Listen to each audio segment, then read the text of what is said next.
नमस्कार। राम राम सभी विद्यार्थियों को। आज अपने बात करेंगे रीट पात्रता परीक्षा पे। बहुत सारे जो प्रश्न है रीट पात्रता परीक्षा को लेके चल रहे हैं, तो अपने इस एक वीडियो के माध्यम से कोशिश करेंगे उन सारे प्रश्नों का यानी सॉल्व करने का। वीडियो को आराम से सुनना, जो भी रीट की तैयारी कर रहा है, जो भी विद्यार्थी है, सारे जो डाउट आपके क्लियर हो जाएंगे। अगर बात करें रीट, जो आप सभी को पता है, अगर आपने देखा है, न्यूज़ सुनी है, तो जनवरी का जो महीना 2025 में रीट की जो पात्रता परीक्षा है उसका आयोजन होना है। लगभग 2.5 महीने हैं आपके पास। तो जो भी विद्यार्थी तैयारी कर रहा है रीट की पात्रता परीक्षा की, तो समर्पित होके अच्छे तरीके से, अच्छा आपके पास जो सोर्स है, आप सेलेक्टेड जो किताबें हैं उसको लेके बार बार पढ़ें। ज़्यादा किताबों में आपको नहीं उलझना है, ज़्यादा किताबों में उलझने की बिल्कुल भी आवश्यकता नहीं है। बिल्कुल ही ईजी एक पैटर्न में एग्ज़ाम होता है। सिर्फ मनोविज्ञान की अगर बात करें, बाल विकास है, उसको थोड़ा सा ध्यान से पढ़ना होता है। पहले तो आपको ये पता होना चाहिए, रीट जो वैकेंसी आप सभी को पता है जनवरी में होनी है, तो इसको बार बार इस पर चर्चा करने की ज़रूरत नहीं है। पहले अपने बात करते हैं इसके सिलेबस पे। बहुत सारे प्रश्न है, उसका भी मैं आपको जवाब दूंगा सिलेबस पे। रीट अगर पात्रता परीक्षा की अगर अपने बात करें, तो इसके सिलेबस को लेकर, चाहे वो L1 है चाहे वो L2 है, दोनों में बाल विकास है। बाल विकास यानी शिक्षा शास्त्र, जिसको आप साइकोलॉजी बोलते हो, 30 प्रश्न आते हैं। टोटल जो प्रश्नों की संख्या रहती है दोनों पेपरों में 150 की रहती है, और 2.5 घंटे का पेपर होता है, और नेगेटिव मार्किंग होती नहीं है। और अब की बार एक बार बार जो पूछा जाने वाला एक सवाल है भी, 5 गोले आएंगे तो पांचवा जो गोला है वो अगर नहीं भरेंगे, मतलब अगर आप कोई प्रश्न छोड़ना चाहते हो तो आपको 5वां गोला भरना पड़ेगा। तो एक छोटी सी सोचने वाली बात है भी, नेगेटिव मार्किंग है नहीं, आपको सारे ही प्रश्न करने हैं, तो 5वां गोला भरने की ज़रूरत ही नहीं है आपको। ठीक है, तुक्के मारने हैं। अगर आपको कोई प्रश्न नहीं आ रहा है तो उसमें तुक्का लगाने का प्रयास, तुक्का सीधा नहीं लगेगा। अगर आपने पढ़ रखा है, 2 में आप तुक्का लगा सकते हो, 4 में आप तुक्का भी नहीं लगा सकते। ये भी थोड़ा सा ध्यान रखने वाली बात है। अगर बात करें टोटल प्रश्नों की संख्या 150। पहले बात करते हैं SST और मैथ साइंस की L2 की। 30 प्रश्न तो आएंगे बाल विकास एवं शिक्षा शास्त्र के, और उसके बाद में 30 प्रश्न आएंगे आपके लैंग्वेज फर्स्ट, जो भी आपके पास चाहे हिंदी है चाहे संस्कृत है चाहे इंग्लिश है, और 30 प्रश्न ही आपके आने लैंग्वेज सेकंड, जो भी आपने रख रखी है। यानी टोटल 150 प्रश्न है। 60 जो प्रश्न आएंगे वो आपके आएंगे सब्जेक्ट के। SST वालों के 60 प्रश्न आएंगे SST के प्लस शिक्षण विधियों के, और जो साइंस मैथ से उनके 30 प्रश्न साइंस के और 30 मैथ यानी उनकी शिक्षण विधियों को जोड़ के। L1 की अगर बात करें तो सेम वही प्रोसेस है, 2.5 घंटे का पेपर, वही 150 प्रश्न, 30 प्रश्न बाल विकास एवं शिक्षा शास्त्र के। उसके बाद में अगर बात करें तो 2 लैंग्वेज, पहली वही, चाहे आपकी हिंदी है चाहे आपकी संस्कृत या इंग्लिश जो भी है। दूसरी लैंग्वेज की भी 30 प्रश्न, उनके साथ शिक्षण विधियाँ भी इंक्लूड है, ये भी थोड़ा ध्यान में रखना। और तीसरा जो सह पार्ट आता है उसमें L1 के लिए इन्वायरमेंट यानी पर्यावरण अध्ययन व मैथ के कुछ प्रश्न आपको देखने को मिलेंगे, और उनके साथ शिक्षण विधियाँ। तो ये आपका रहेगा परीक्षा का पैटर्न है। परीक्षा का जो पैटर्न है उसमें किसी प्रकार का कोई बदलाव नहीं होगा।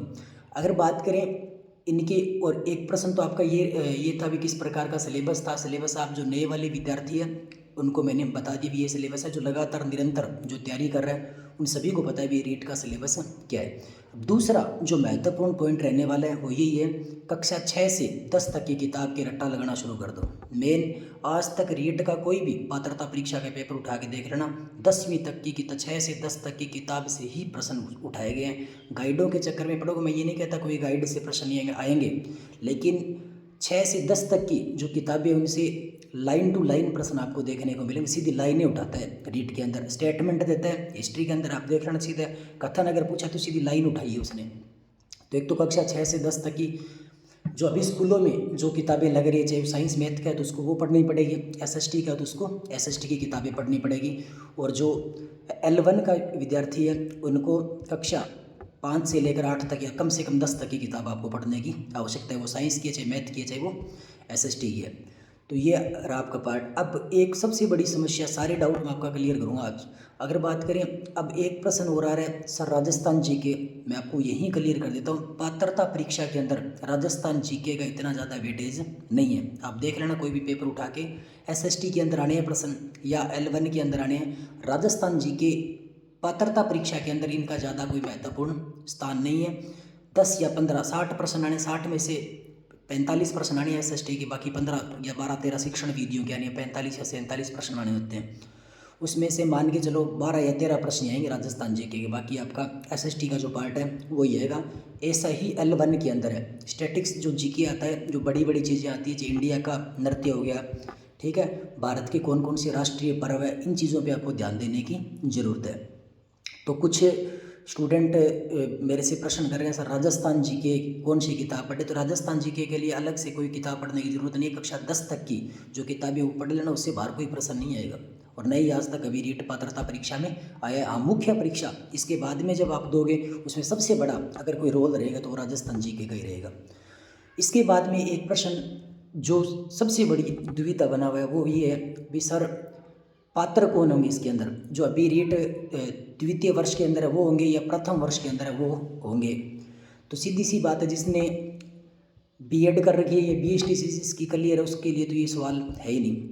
जो जिसने रीट का फॉर्म जिसने बीएसटीसी, चाहे उसका प्रथम वर्ष है चाहे उसका द्वितीय वर्ष है, चाहे बीएड का प्रथम वर्ष है चाहे वो द्वितीय वर्ष है, चाहे बीएससी बीएड है चाहे बीए बीएड जो भी है, अगर आपने एडमिशन ले लिया तो आप फॉर्म अप्लाई कर सकते हो, ऐसा लिखा हुआ है। पुरानी जो विज्ञप्ति है पहले वाली उसमें ऐसा लिखा हुआ है, जो अध्ययनरत है, यानी जो भी आप जैसे बीएसटीसी कर रहे हो चाहे बीएड कर रहे हो, उसके अंदर जो भी आप अध्ययनरत, मतलब आपने एडमिशन ले लिया है, तो आप ये फॉर्म जो अभी जो रीट का वैकेंसी आएगी इसके अंदर आप फॉर्म अप्लाई कर सकते हो। तो ये आपका प्रश्न नहीं रहना चाहिए किसको फॉर्म भरना है। बहुत सारे प्रश्न पूछते हैं सर हम फर्स्ट ईयर के अंदर है फॉर्म भरेंगे या नहीं भर सकते, सेकंड ईयर के अंदर है बीएससी बीएड है फॉर्म भरना चाहिए नहीं, सभी को भरना है, क्योंकि ऐसा लिखा हुआ है जो अध्ययनरत है बीएसटीसी बीएड के अंदर जो अध्ययनरत है उन सभी को फॉर्म भरना है। फिर हाँ, ये आपको ध्यान रखना होगा, आगे जो मुख्य परीक्षा होगी तृतीय श्रेणी अध्यापक की, उसके अंदर आपकी ये डिग्री तब तक ये पेपर होगा तब तक ये आपकी डिग्री ये जो आपकी रीट की जो डिग्री है या प्रमाण पत्र ये आपके पास होना चाहिए। तो फॉर्म सभी अप्लाई कर सकते हैं, किसी प्रकार का आपके मन में डाउट नहीं रहना चाहिए। अब बात आई, लास्ट बात एक ही टिकी हुई है, अब सारी चीज़ें आपकी क्लियर होगी भी किसको फॉर्म भरना है किसको नहीं भरना है। 5वां गोला कौन सा, 5वें गोले का सोचना भी नहीं है, क्योंकि सारे ही प्रश्न करने हैं आपको, सीधी सी गाड़ी, क्योंकि नेगेटिव मार्किंग है नहीं। अब लैंग्वेज, मैं बार बार बोल रहा हूँ, एक और मैंने वीडियो बनाया था रीट के ऊपर, और उसमें भी मैं एक बात पे जोर दे रहा था, क्योंकि 2013 से मैं रीट का एग्ज़ाम देख रहा हूँ, और सबसे बड़ी जो विद्यार्थी जो गलती करते हैं और आप भी करोगे, ये भी मैं आपको बता रहा हूँ, क्योंकि वो भी बोल रहे थे हम ऐसे गलती नहीं करेंगे फिर भी करेंगे। इसको हल्के में भी मत लेके चलना, भी पात्रता परीक्षा आराम से हो जाएगी, इतना भी ईजी नहीं होगा, ये भी ध्यान रखना। हाँ, तरीके से अगर आप इसको पढ़ोगे तो सबसे ईजी एग्ज़ाम है, कोई ज़्यादा हार्ड नहीं है। शिक्षा मनोविज्ञान पेडागोजी वाला जो पार्ट है जिसको आप साइकोलॉजी बोलते हो वो, और शिक्षण विधियों और लैंग्वेज पर आपकी पकड़ है। कक्षा 10 तक की किताब अगर आपने 2 या 3 बार अच्छे से पढ़ लिया तो आपकी पात्रता परीक्षा क्लियर हो जाएगी। तो किसी प्रकार का आपका कोई भी डाउट है तो वो आप कमेंट बॉक्स में मुझे लिखिए, उस पर मैं अलग से कोई वीडियो बनाने का प्रयास करूँगा। और एक प्रश्न बार बार एक और आ रहा है, सर पेपर कब आगे होगा या नहीं होगा। पेपर आगे होगा तो कम से कम 15-20 दिन हो जाएगा, 1 महीने हो जाएगा।